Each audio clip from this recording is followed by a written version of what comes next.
El amigo imaginario. Cassandra era una tímida niña de 6 años que prefería la compañía de sus muñecas a relacionarse con otros niños.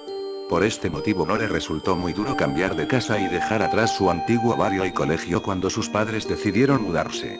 Sus padres estaban preocupados por el cambio, pero sabían que con el tiempo acabaría disfrutando de su nuevo hogar. Una vieja mansión que tenía un gran jardín, con un columpio, un tobogán e incluso una pequeña casita de madera en el árbol. La niña se acostumbró enseguida a su nuevo hogar. Pero tener tanto espacio para jugar la volvió incluso más retraída y solitaria. Cassandra solía subir con sus muñecas a la casa del árbol y pasaba allí varias horas hablando sola, según ella, con su amiga Ana. Los padres no le dieron mucha importancia pues sabían que a esa edad eran comunes los amigos imaginarios. Las vacaciones de verano pronto acabarían y con el nuevo curso escolar haría nuevos amigos en clase. Los días pasaban y el comportamiento de la niña cada día era más extraño, casi no hablaba con sus padres y aprovechaba cualquier momento para refugiarse en su casita del árbol. Los padres podían escucharla hablar durante horas con su amiga Ana. Pero lo que más les preocupaba era que cada vez conciliaba peor el sueño, hablaba dormida y parecía sufrir pesadillas pues era habitual que entonara frases como tengo frío, no puedo ver o ayúdame. Una noche la madre sintió pasos en el pasillo, asustada avisó a su marido, quien salió a ver y se encontró a Cassandra caminando sin rumbo, la niña parecía sonámbula y, cuando su padre la llamó, se despertó totalmente aturdida y sin saber qué hacía de pie fuera de su habitación. Cada vez las incursiones nocturnas de Cassandra eran más atrevidas y se alejaba más de su cuarto. Sus padres tenían miedo de que la niña saliera a la calle, sola y por la noche. Así que decidieron llevarla a una clínica del sueño en la que podrían monitorear sus hábitos de sueño para tratar su sonambulismo. Pero tras pasar 2 noches no se detectó nada extraño, de hecho en ambas ocasiones Cassandra durmió plácidamente toda la noche. El psicólogo tampoco ayudó mucho, únicamente les confirmó lo que ellos ya sabían, que tenía una amiga imaginaria que se llamaba Ana y que tenía su misma edad.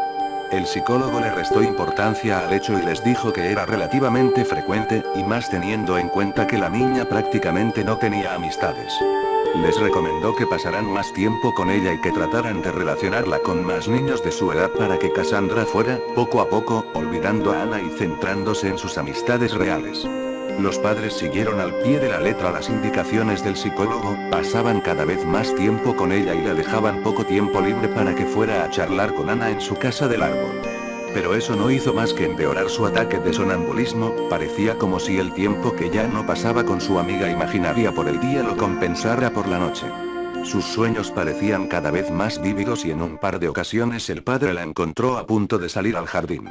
La niña cada vez parecía más agotada y con el cansancio acumulado era como si cada noche perdiera más el control y pasara más tiempo sonámbula.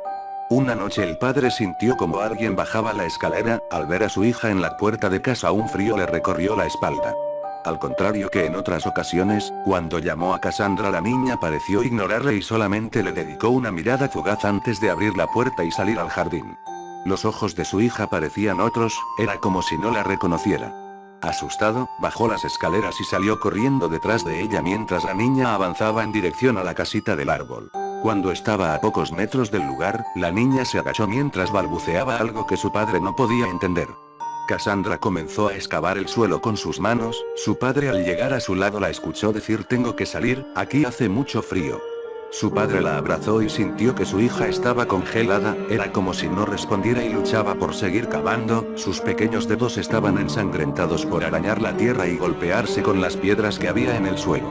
Se había roto un par de uñas y aún así parecía no despertarse. El padre no sabía qué hacer mientras la niña pataleaba y le pedía que la soltara y la dejara continuar. De repente, como si se le encendiera una luz en la cabeza, el padre dejó de llamarla por su nombre y la llamó Ana, en ese momento la niña se giró y dejó de luchar mientras se le quedó mirando. Ana, eres tú, dijo el padre.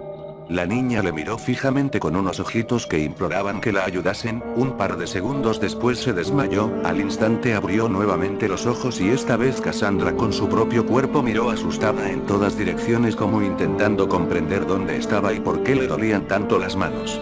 Su padre la llevó dentro de casa, donde su madre se quedó limpiando sus heridas, el daño no era tanto como parecía en la oscuridad de la noche, pero el padre sabía que tenía un asunto pendiente en el jardín, así que mientras su hija se reponía con su mujer, bajó con una linterna y una pala. Al llegar al mismo lugar donde Cassandra había excavado, volvió a sentir un escalofrío. Pero no era momento de tener miedo, empezaba a intuir el motivo por el que su hija no podía descansar por las noches y quería acabar de una vez por todas con el problema. Clavó una y otras vez la pala, hasta que pudo ver algo que le llamó la atención. Una pequeña manita huesuda apareció bajo la tierra. Era tan pequeña como la de su hija y al verla sintió una tristeza tan profunda que se puso a llorar. El padre entre llantos entró a su casa y le pidió a su mujer que no saliera al jardín bajo ningún concepto mientras él realizaba una llamada. Menos de 20 minutos después un coche de policía y un forense llegaron para levantar el cadáver de una niña de unos 6 años.